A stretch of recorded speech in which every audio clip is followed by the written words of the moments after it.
Hello, my name is Mladen Ivanovic.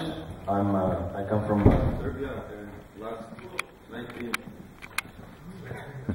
19 months I've been working as a strength conditioning coach for Hammarby football team from Stockholm. And I need to disappoint you in advance.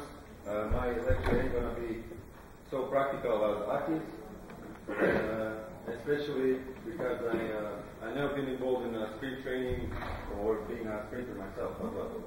So before I start, how many of you are involved in team sports? That's good, better than I thought. So I'm going to cover periodization confusion. I would say that's my viewpoint on the whole stuff behind it.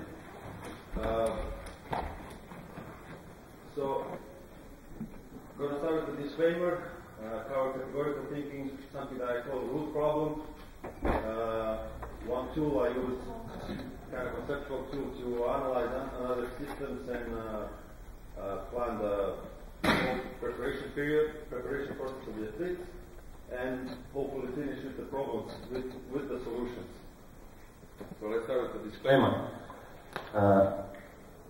As I said, I'm not a sprint coach, and also I'm first time presenting, and actually I'm first time presenting in English. Also first time using Prezi tool.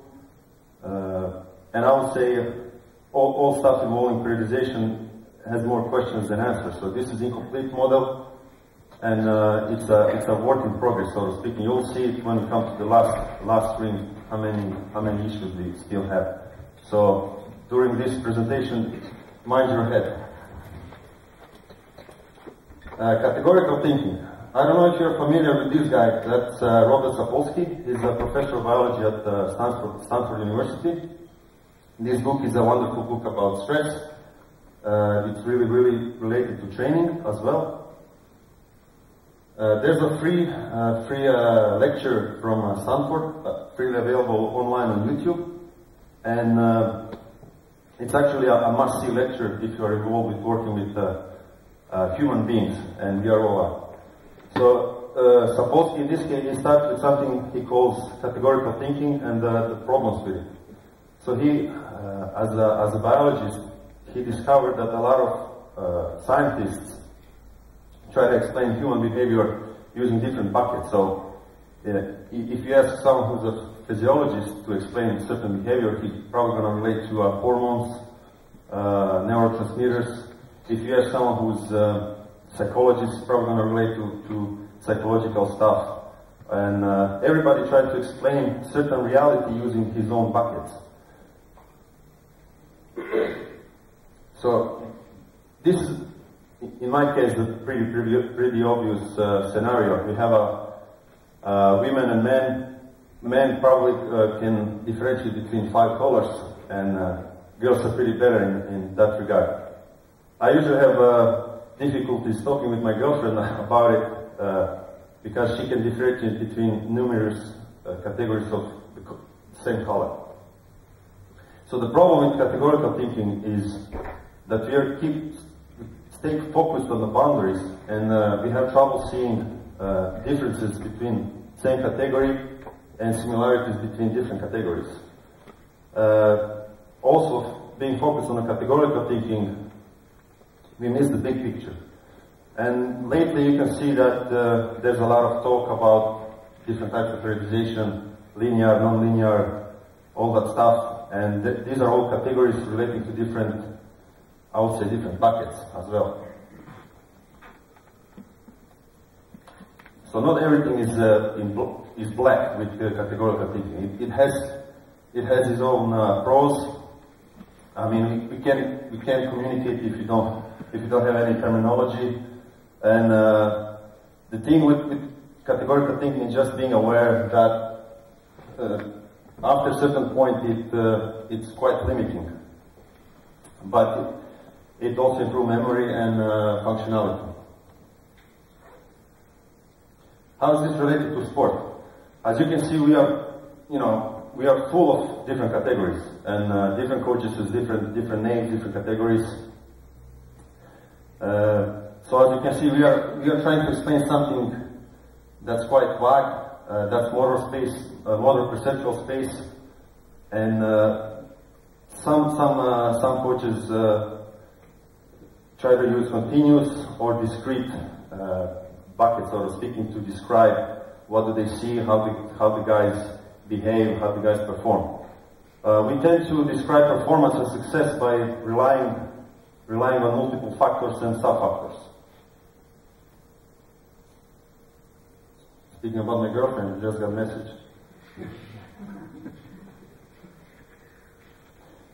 So one of the key categories we start with is we split the whole training system into training, competition, and recovery. Can someone tell me what might be wrong with this kind of distinction? I would say sometimes the competition serves the training purpose. As I said with the baton, you cannot get the full intensity to train in a training settings compared to the competition. So you need to create either send the athletes to a competition to get the real speed and real situation to actually train that stuff. And recovery has been neglected in the last couple of years, hopefully catching up. Now the coaches and athletes pay more attention to recovery as a part of the overall process. I would say in team sports we tend to use this type of factors of success. We split the things into groups, so we relate to technical preparation, tactical, physical, physiological, athletic character, and strategy and game plan. That's all related to hierarchy. But the question is, how does all that stuff start? We don't ask that question that often.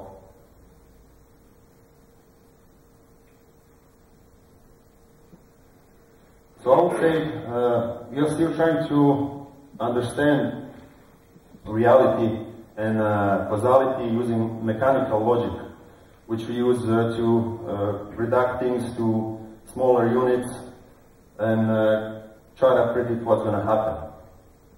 One of the key things is we tend to split things into two either-or dichotomies. Let's say space, time, light, dark, body, mind, nature, and nurture. I mean, this lecture is probably going to be a bit metaphysical, so I'll try to put some comicals outside to keep your attention. So basically we try to explain something that's called vagueness.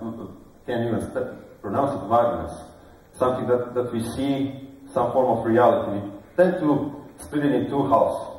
And then we continue by building a hierarchy. We'll talk more about this a bit later. So, same question with categories. Is this a bad thing? I would say no, because major improvements in science and everything up until recently, they're all based on a reductionism. We tend to, when we see some complex system, complex mechanism, we tend to try to cut it in smaller and smaller units, and the whole principle behind it is if you understand one unit, you're going to understand how the whole system works. And one thing that emerged from that approach is that we think that variability is some form of a noise. And now we recently saw that variability is actually part of the system. These two videos also from the same lecture series. Robert Sapolsky talks about all these topics, and I think Håkan will make this presentation available so you can check those out. So the solution is a complementary approach, I would say. In physics, we had the same dilemma when the experiment with light, when we expected the light to behave like a particle, started behaving like a wave, and vice versa. And they kind of reconcile it by using a complementary approach. The first time I got into this kind of thinking was in this book called Dynamics of Skill Acquisition, which is, I would say, the best book on skill development. So in the book they talk about technical approach, sometimes also pretty usual in team sports. We tend to develop technique, let's say a change of direction or whatever, and then we kind of put it into a bigger context, in a tactical context, and we expect it to be perfect. That's type of reductionism. And in a book they spoke about something called perception movement coupling, which is a unsplittable coupling between what the athlete sees and what he does. It needs to be pretty much combined all the time. A lot of knowledge about complementarity also comes from these two neuroscientists, Kelso and David. I haven't read the middle book, but I read the last one. So how is this related to training? As I said, we tend to think either or. We have a lot of dichotomies, which is like black or white things, a lot of reductionism, and as you can see lately, and over the last couple of years, we had pendulum swinging from one extreme to the other. Let's say stretching. Maybe I think during the 80s or 70s it was a must do. Everybody has to do static stretching. Now recently they said no, it's going to destroy your power and everything. But it's kind of, the pendulum probably going to come back to the neutral soon, and we can see that happening to pretty much everything. Strength training, first they thought it's going to make you slow. Now it's totally emphasized in certain sports. So it probably next couple of years is going to start stabilizing in the middle. As a coaches, we are also full with a lot of categories. We categorize things, as I said before. Sometimes we miss forest for the trees because using this, and something that's called bottom-up causation. It's a result of using a reductionist approach. We have all those categories like a bricks, and you kind of build a wall, and that doesn't work in a complex biological system, as we're going to soon see. Again, this is nothing negative. It's similar to Newtonian physics, which works pretty much all the time, except in macro scales and very, very small scales like Einstein showed and other guys. Sometimes also thinking black and white might be good in behavioral standpoint. If you have too much flexibility, we tend to be confused with the too much choices.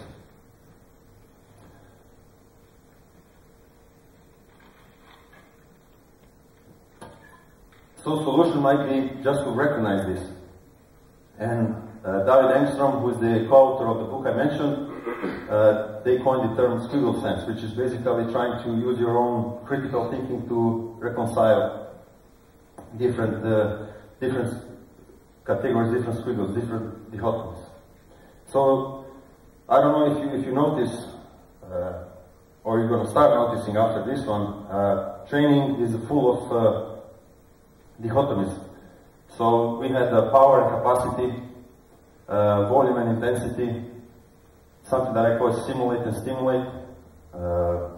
We might go to provide variety or specificity. Something that's pretty related to periodization is something called serial or parallel development. All that stuff. Something related to talent identification might be, are the sprinters born or made? So that's pretty old discussion of nature and nurture. As you can see, it's never either this or this. It's probably somewhere in the shades of gray. And that brings me to a practical problem. Thinking black or white kind of increased the false confidence of coaches and humans. So you have false certainty how the things work. And being too flexible kind of decrease your confidence. And as we know, people love to follow the guys who are confident in what they are saying, even if they're probably not certain. So I would say something in between is a solution to that problem. We all know when someone asks you, oh, how can I be faster, or all that type of questions, we tend to answer, it depends. But too much of that, it depends, portray us as clueless to other coaches, to other athletes. So finding a nice balance between being, I would say, vague or crisp is a way to go. So, in my opinion, this is the most important squiggle of them all. The first dichotomy, I call it the root problem. As you can see, everything after that affects everything down the road. So, for example, what's strength? Is it a skill or ability? What if I ask a powerlifter? Let's say a 1RM squat. For him, strength is a skill, especially after a certain level. For a sprinter, probably ability. For a team athlete, also probably ability. If I ask what's speed, let's say time on a 40-meter dash, if I ask a powerlifter, for him that's only ability. As sprinter, it's a skill. It involves a lot more details than something 40-meter dash for a powerlifter or team sport athlete. So it also depends on who you're asking. This is the ancient Greek dilemma, what's an apple? So I would say, is it the substance? Is there molecules in it, or is a form? So as you can see, it's both. And substance form is that root problem, I believe, affects everything in your coaching or my coaching, everything down the road. So for example, what's sprinting? Is it substance or form? For substance, that's something related to characteristics of the sprinter. In this case, that might be height, might be limb length, distribution of fibers, fast twitch or slow twitch, type of central nervous system, level of strength, level of stiffness, and everything. Form, on the other hand, is everything related to coordination, skill, timing, technique, relaxation. The thing is, we tend to differentiate these two as either or. As you can see, and later on I'm going to show you how that affects the periodization. So, mechanical school of thought, as we said, is building things from a reductionist point. We have the bricks, we have categories, and then we proceed building things from there. This model still prevails, and it's applied everywhere in strength and conditioning. Even the name is reductionist, strength and conditioning. So you either lift or you make guys puke. Related to skill acquisition, we have, for example, in team sports, we have technical dominant model of skill acquisition. As I said earlier, we isolate the skill and then we put it in a context and we expect it to work perfectly. Physical therapy, we all know that we are, lately we're starting, you're gonna strengthen this muscle, or you're gonna extend the other one, make it more pliable, and everything's gonna start working perfectly, but it doesn't work that way. And recently we start seeing the science of the fascia and how all things are interconnected. Again, I think this model is still very important. Pretty much same as Newton versus Einstein. So it's useful, but it has some limits. As you can see, this I just took a couple of pictures. I googled motor abilities, and as you can see, we have a bunch of different categories. That's for change of direction. This is related to speed. So all those different buckets, these are the way how we split reality in different buckets. One of the leading sport scientist, Yuri Verkhoshansky, saw this mechanical approach. Usually, during that time, Matveyev was pretty popular. So he proposed another holistic approach, using complex system approach. So in his system, the goal was to improve power output in competition exercise by improving mainly two complementary components. So first one is athlete's motor potential. As he call it, specialized morpho-functional structure. Can't even pronounce it. And the other one is capacity to use on motor potential. You can see it in this picture on the right on the diagram. So how those two components relate to each other. So we have a potential on one side. In other words, those are motor abilities, and the capacity to use that potential, those are skills. And how's that related, how's that different to Matveyev's mechanistic approach? It's like, what do you see on this picture? Is it a duck or a rabbit? So it's only just a matter of perspective. It's pretty much pretty similar to the old mechanical approach, just a different paradigm.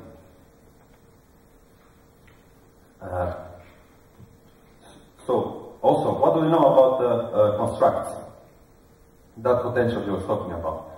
For example, VO2 max versus endurance. We say that VO2 max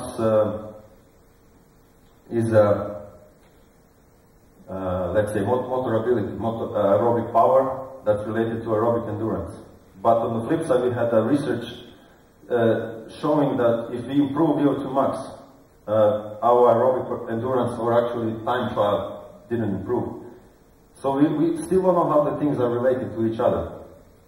And we have in this study by Gollard, they did longitudinal study where they gave athletes workouts done at 70% of VO2 max, and they checked different components, different physiological components. So at the end, some of the guys improved VO2 max, but their time trial didn't improve, and vice versa. So we still don't know, what's underneath the performance in terms of motor potential.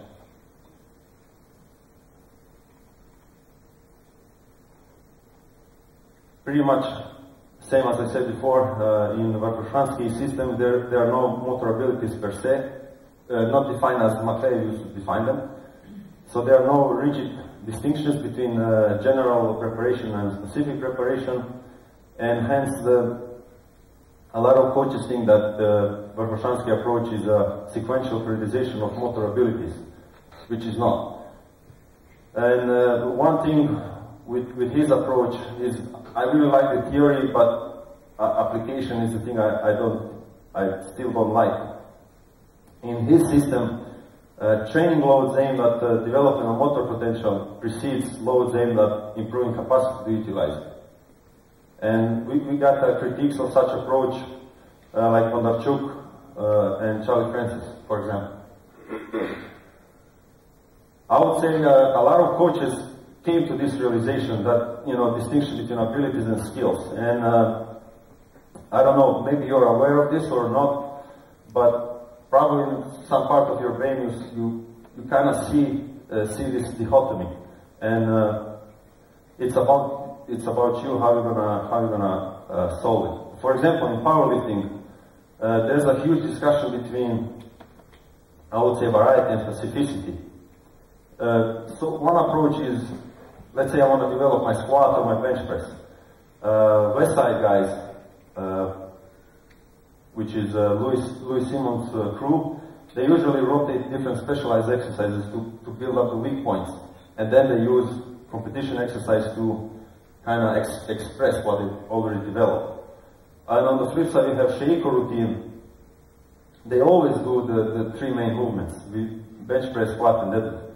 And on the flip side, if you always do the same movement pattern, you come to something that's called chronic overload, and that might lead to injury. So kind of juggling those two is important. Kelly Baggett, he's a strength conditioning coach. He wrote the Vertical Jump Bible, he divides things in horsepower and movement efficiency. Throwing, in a throwing world, I don't know if things have changed now, but in USA they tend to build up abilities by improving bench press, improving some bench throw, and then they use actual throwing as a form of expressing it and transforming it. And on the flip side, we have Bondarchuk who criticized those approaches. He actually used throws that are lighter or heavier as a way to actually develop a special strength. So that's why I call it the root problem, because it affects everything down the road, all the other categories you might develop after. So again, it's up to you how you're going to solve it. And there's also a dynamic look at all this develop, express, and ability skill. For example, the squat for a jumper is probably developmental, and squat for a powerlifter probably something that's more skill related. Also, some drill that might be developmental for someone when he is young becomes only expressing when he gets a bit older. And I provided a link to read more about these squiggles. So this is something I call the tool of 3 levels. And it's related to process of planning the preparation. So as I said, usual approach is mechanical approach to training, basically masonry. We have a blocks and we just kind of put them together and expect to build a nice concrete wall. So building blocks are categories, as I alluded before. Different coaches have different categories, but all of them split in biomotor abilities and technical or skill work. Again, problems are categorical thinking, reductionism, and something that I call static picture. And by static picture, I believe it's a problem we tend to divide things into zones or zones of intensity. So, for example, if I wanna build my VO2 max, I need to do a VO2 max workout. And since VO2 max, for example, in my case, maximum aerobic speed might be 70 kilometers per hour, so I need to do intervals at that speed. Or if I actually measure the consumption of the VO2, I need to reach at least 90% of VO2 max to actually develop it. Same thing for lactate threshold. So if I want to build up my lactate threshold, I need to do lactate threshold workouts. Let's say also strength. If I want to improve my strength, I need to be pretty close to 1 repetition maximum. But again, we have guys, for example, in Sheiko school of thought, they pretty much do 75% to 80% most of the time in terms of 1 RM, and they still pretty much dominate the powerlifting community. So this is also the problem of how we see